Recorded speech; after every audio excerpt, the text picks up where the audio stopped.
주님께서 여러분과 함께 요한이 전한 거룩한 복음입니다.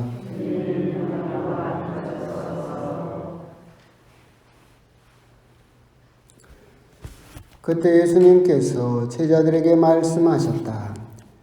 이제 나는 나를 보내신 분께 간다.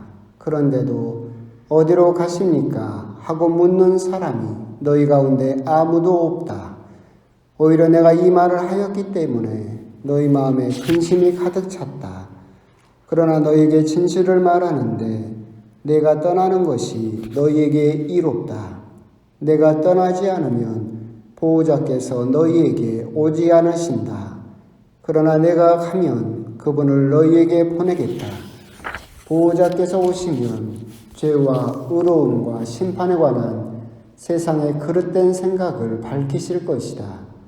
그들이 죄에 관하여 잘못 생각하는 것은 나를 믿지 않기 때문이고 그들이 의로움에 관하여 잘못 생각하는 것은 내가 아버지께 가고 너희가 더 이상 나를 보지 못할 것이기 때문이며 그들이 심판에 관하여 잘못 생각하는 것은 이 세상의 우두머리가 이미 심판을 받았기 때문이다.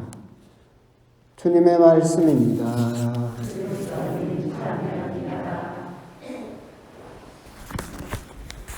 아멘. 주님. 부활 제6주간 화요일입니다. 금세 성큼성큼 또 5월도 중반을 또 가고 있는 것 같습니다. 어제 그제 오늘 별 일도 아닌데 워낙 본당이 조용하니까 사소한 걸로도 분심이 생기기도 하고 그렇습니다. 신학교에서도 이렇게 보면 여러분들이 신학생이 보면 맨날 기도하고 그러니까 천사처럼 살 것 같은데 거기도 사람 사는 세상이라서 미워하는 감정도 생기기도 하고 그런 부정적인 감정들도 생기긴 하죠. 아, 쟤는 왜 말을 저딴 식으로 할까? 아, 왜 쟤는 옷을 저렇게 입고 다닐까? 막 그렇게 사소한 걸로 서로 간에 감정이 상하기도 하고 다툼이 일기도 하고 그렇죠. 그런 걸 보고 제가 겪으면서 든 생각은 뭐였느냐면 호강에 초친소리하고 있다가 정답입니다. 먹고 살 걱정이 없으니까 그런 사소한 것들이 계속해서 이렇게 걸림돌이 돼가지고 그런 걸로 다툼이 일어나고 그런 걸로 삐지고 그런다라는 생각이 들어요. 우리가 막상 세상에서 살면서 당장 오늘 먹을 것을 걱정해야 되고 당장 내일 돈을 걱정해야 되고 그러면 제가 지금 뭔 옷을 입었든지 말든지 나랑 뭔 상관이에요. 그런데 이제 그러다 보니까 사실 어떻게 보면 육체적으로는 편한 삶을 살다 보니까 그렇게 사소한 것들이 걸림돌이 될 때가 참 많다. 호강의 초친소리다라는 그런 생각을 한 적이 있었는데 진도성당은 워낙 또 조용하고 제가 워낙 편하게 살아서 그랬는지 몰라도 작은 돌인데도 불구하고 괜히 그냥 눈에 거슬리고 그런 일이 있었던 것 같기도 하고 자세하게 알 필요는 없어요. 근데 이제 그러면서 문득 든 생각이 이제 그런 생각이었어요. 엊그저께 제가 드렸던 말씀처럼 그 이태리 속담에 그런 말이 있었다겠죠. 왜 사냐라는 질문에 대답하지 못해도 살 수는 있다. 그런데 누구를 사랑하느냐라는 질문에 대답하지 못한다라고 하면 살 수 없다라고 이야기를 했죠. 왜 사냐라고 물어보면 우리가 방향을 몰라도 그냥 열심히 살 수 있어요. 그냥 목적을 잘 모른다 하더라도 살 수는 있는데 내가 사랑하는 사람이 한 명도 없고 나를 사랑해주는 사람이 한 명도 없다라고 한다면 우리들은 금세 주저앉아버리고 결국은 살아갈 정말로 어떤 의미도 맛도 잃어버리게 될 것이다 라고 말씀을 드렸었는데 실제로도 많은 부분 그럽니다. 사람만이 그러는 건 아니에요. 실제로 심리학에서 이렇게 실험을 했을 때 새끼 원숭이들을 상대로 실험을 했어요. 그래가지고 새끼 원숭이들이 있는데 앞에다가 이제 마네킹 인형을 2개 세웠어요. 모두 다 두 인형 모두 가슴에 이제 그 젖병을 달고 있는 거예요. 우유병을 달고 있어요. 달고 있는데 이쪽 그 마네킹 원숭이 형태로 생긴 마네킹은 쇠로 돼 있어요. 차디찬 쇠로 되어 있고, 이쪽 마네킹은 그 쇠에다가 털을 붙였어요. 그 대신 털 사이로 바늘을 이렇게 꽂아놨어요. 그래서 새끼 원숭이들을 풀어요. 그러면 쇠로 된 그 마네킹한테 가서 젖을 빨면 차갑긴 해도 자기는 안 다치죠. 근데 털이 있어서 부드러운 그 어미 원숭이 형태로 가서 젖을 빨면 바늘에 찔려서 피가 나게 돼 있어요. 그래서 새끼 원숭이들이 어디로 자주 가냐라고 실험을 했었었는데 어디일 것 같아요? 털이었어요. 다. 쇠로 간 원숭이는, 새끼 원숭이는 한 번 가봤다가 두 번 다시 가요. 차디찬 그 쇠보다는 나를 바늘로 찔러도 이렇게, 그러니까 우리말로 스킨십이지, 남기고 하는 그 젖병에 매달려서 젖을 먹는다라는 실험 결과가 있었는데, 원숭이뿐만이 아니라 우리들도 결국은 그렇게 끊임없이 누군가에게 어떤 스킨십이 되었던 사랑을 그렇게 갈구하는 존재가 인간이다라는 생각이 드는데, 그런 면에서 따져보면 참 신부와 수녀는 불행한 사람이죠. 왜 그러느냐라고 한다면 평생을 사랑을 이야기해요. 그런데 사랑을 아느냐라고 물어보면 사랑을 몰라요. 여러분들은 결혼하기 전에 애인도 있었고 남편도 있었고 부인도 있었고 지금이야 콧방귀 끼겠지만 불타오르던 때가 있었지. 열심히 사랑하고 열렬히 사랑하던 때가 있었고, 자녀를 낳으면 내 몸보다 더 사랑을 하죠. 또 그 남편이나 부인으로부터 그렇게 사랑을 받은 적이 있었었고, 자녀들로부터도 그렇게 사랑을 받아요. 여러분들은 사랑이 뭔지를 알지. 근데 신부 수녀는 평생 사랑에 대해서 이야기를 하는데 사랑이 뭔지를 몰라요. 왜? 그렇게 사랑을 해본 적도 없고 그렇게 사랑을 받은 적도 없으니까. 이게 이율배반적인 일이 벌어져 버린 거예요. 사랑을 이야기를 하고 있는데 자기 자신을 사랑을 해본 적이 없으니까 어떻게 사랑하는지 잘 몰라요. 그래서 심리학을 전공한 신부님이 그런 이야기를 했어요. 신부 생활 20년이 넘어가면 제정신인 신부가 없다. 그렇게 될 수밖에 없어요. 아까 원숭이도 그러잖아요. 바늘로 찔리더라도 나는 거기에 매달려서 젖을 먹는데 어떻게든 이 존재가 더 부드럽고 나를 사랑해주는 포근함을 준다, 안정감을 준다라는 쪽에 매달려서 젖을 먹는 것처럼, 사실은 사람들도 끊임없이 아까 말한 것처럼 사랑을 모른다라고 한다면 살 수가 없다라고 이야기를 하는데, 그러면서 따졌을 때 신부 수녀는 심리학적으로 보면 환자예요. 환자. 제정신인 사람은 없어요. 이 제정신으로 살 수도 없고. 여러분들이 생각을 해보십시오. 신학교에 가서 신부가 되는데 착한 사람이 신부가 되기가 더 쉬울 것 같아요? 독한 사람이 신부가 되기 더 쉬울 것 같아요? 독한 사람이 신부래요. 착한 사람은 신부 거의 못 돼요. 왜? 너무나 착해가지고 사랑을 알아버려. 그러면 그 길로 가겠지. 독한 놈은 어째요? 아가씨가 바지가랑을 붙잡아도 그래서 그 길을 가는 거예요. 독한 놈만 살아남는 거죠.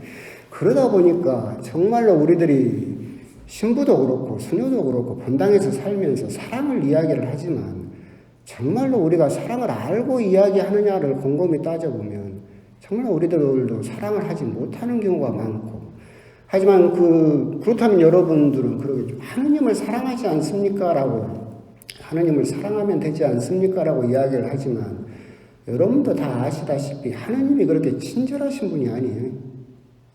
하느님이 나를 사랑하신다, 내가 하느님을 그렇게 열렬히 사랑한다라는 그런 감정이나 느낌이나 그런 어떤 타론 상태에 이르는 것이 신부 수녀가 1년에 몇 번이나 있을 것 같아요? 두어 번? 매일같이 그걸 느끼면은 좋긴 하겠다. 그런데 그런 경우는 없어요. 그럼 1년에 한 번, 두 번 가끔 오는 가끔 떨어지는 그런 하느님의 은총을 맛보고 그 맛으로 1년을 사는 거예요. 그죠? 그러다 보면 정말로 우리들은, 신부 수녀들은 다시 생각을 해봐야 되는 게 뭐냐면 내 스스로가 환자다라는 것을 생각할 수 있어야 돼요. 내가 정상이고 여러분이 환자가 아니라 실제로 보면 여러분이 정상이고 누가 환자예요? 내가 환자예요. 웃을 일이 아니라 신부 수녀는 정말 그걸 경계해야 돼요. 그러지 않으면 우리들은 정말로 병든 모습의 성직자, 병든 모습의 수도자가 될 수밖에 없어요. 내가 정상이고 여러분들이 환자고 여러분들이 삐뚤어졌다. 내 말대로 해라. 내 뜻대로 해라. 해버리게 되면 공동체 자체가 유지될 수가 없어요. 그런 생각이 들었어요. 그래서 정말 우리 신부 수녀들은 자기가 정상이고 남들이 비정상인 것처럼 생각하는 교만을 버려야 돼요. 오히려 내내 이야기한 것처럼 사랑을 평생 이야기하면서도 목숨 바쳐서 사랑해 본 적도 없고 목숨 바치는 사랑을 받아본 적도 없는 신부 수녀가 네가 정상인 것처럼 감히 다른 사람에게 꾸중할 수 있고 네가 다른 사람에게 함부로 이야기할 수 있겠느냐를 본인 스스로 정말 절박하게 매일같이 느껴야 되지 않을까. 물론 저 자신부터 시작해서 그래서 저 자신도 정상은 아니라고 이야기를 했어요. 정상은 아니에요. 그런 부분은 우리들이 평생 안고 가야 될 또 신부와 또 수녀 성직자와 수도자들의 십자가이지 않는가. 그런 부분을 또 생각해보는 그런 또 며칠간이었지 않는가. 그런 생각이 들고 나중에만 또 다른 이야기도 할 수 있겠죠. 시작이 우울한 이야기가 됐습니다만은 왜 이렇게 우울한 이야기를 했냐면 오늘 강론 때 할 말이 없어요. 강론은 복음은 짧은데 복음이 어려워요. 이제 이번 주간부터 시작을 해보시면 다가오는 주일이 승천주일이에요. 그죠? 그 다음 주일이 뭐냐면 성령 강림 대축일이에요. 이제 복음이 쭉 예수님의 승천과 성령 강림에 대한 복음이 쭉 이어지고 있고 오늘 복음도 사실은 예수님의 승천을 이야기를 하고 계셔요. 예수님께서 뭐라고 이야기를 하시냐면 어디로 가십니까? 하고 묻는 사람이 너희 가운데 아무도 없다라고 이야기를 하시지만 있었어요. 베드로도 물어봤어요. 어디로 가십니까? 그리고 토마스도 물어봤죠. 스승님이 가시는 데를 우리가 모르는데 우리가 어떻게 갈 수 있겠습니까? 라고 물어봤어요. 근데 왜 아무도 없다라고 예수님께서 이야기를 하시냐면 그때 어디로 가십니까는 십자가가 목표였어요. 오늘 어디로 가십니까는 어디가 목표예요? 하늘나라가 목표죠. 승천을 염두에 두고 하셨던 말씀이기 때문에 어디로 가십니까의 목적지가 달랐다라고 하는 것이고 결국 예수님께서 승천을 하시게 되면 보호자, 변호자죠. 성령께서 내려오셔서 너희들에게 내일은 진리고 하여튼 오늘은 죄와 의로움과 심판에 관해서 세상의 그릇된 생각을 밝혀주실 것이다 라고 이야기를 하고 계시죠. 진리의 성령께서 내려오시면 우리들이 잘못 생각하고 있는 죄와 의로움과 심판에 대해서 다시 가르쳐 주시게 될 것이다. 우리가 죄에 대해서 잘못 생각하는 것이 뭐냐라고 물어본다면 그거죠. 그 당시에 유다인들이 그랬던 것처럼 이 사람들은 죄를 뭐라고 생각했냐면 무언가를 하면 죄가 돼요. 율법이 그렇게 되어 있죠. 살인을 하면 죄가 되죠.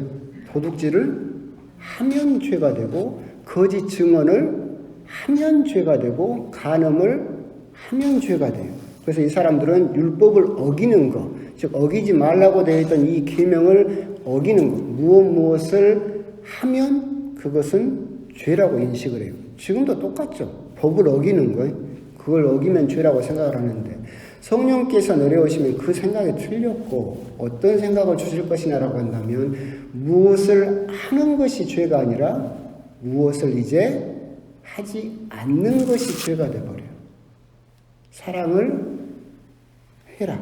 예수님께서는 서로 사랑하여라 라고 이야기를 하셨는데 이제 무엇이 죄가 되어버리는 거예요? 사랑을 하지 않는 것이 죄가 되어버리는 거죠. 그런 생각을 바꿔주실 것이다. 그저 계명을 잘 지켜서 이 선만 안 넘어가면 나는 의로움에 대해서 잘못 생각하는 것도 그거죠. 이 계명 안에서 이것만 안 넘어가면 나는 의인이고 죄를 짓지 않는 것이고 그 선만 지키면 된다라고 세상은 생각을 하고 있고 너희들도 그렇게 생각을 하고 있는데 성령께서 내려오시면 이 라인이 없다라는 거죠. 이제는 너희들이 적극적으로 나서서 사랑을 하지 않는 것이 죄가 될 것이고 너희의 의로움은 이제 계명을 지켜야 된다라는 거기에서 멈추는 것이 아니라 사랑을 하지 않았던 것. 이거 반대로 사랑을 하는 것이 의로움이 될 것이다. 그리고 그걸 가지고 심판이 결국 이루어지게 될 것이다. 세상의 우두머리가 이미 심판을 받았기 때문이다 라고 하는 것은, 여기서 세상의 우두머리는 왕을 이야기하는 것은 아니에요. 사탄을 이야기하는 거예요. 요한복음에도 나오는 것처럼 세상의 우두머리는 결국 세상의 모든 인간들을 위해서 돈이 되었든 뭐가 되었든 인간의 욕망을 조종하고 있는 이 사탄의 우두머리가 이미 심판을 받았기 때문이고, 너희들이 그 생각으로 그 밑으로, 그 우상 밑으로 들어가게 되면, 그래서 그 사탄이 생각하는 논리대로 움직이게 되면 결국은 함께 심판을 받게 될 것이다 라고 하는 점, 그런 점에 대해서 성령께서 오시면 그런 것들을 바로잡아 주실 것이다 라고 이야기를 하고 있는 것이죠. 그리고 오늘 복음에서 죄와 의로움과 심판은 각기 따로 있는 것은 아니에요. 쭉 연결되어 있어요. 죄를 짓지 않으면 의인이고, 의인이면 심판받지 않겠죠.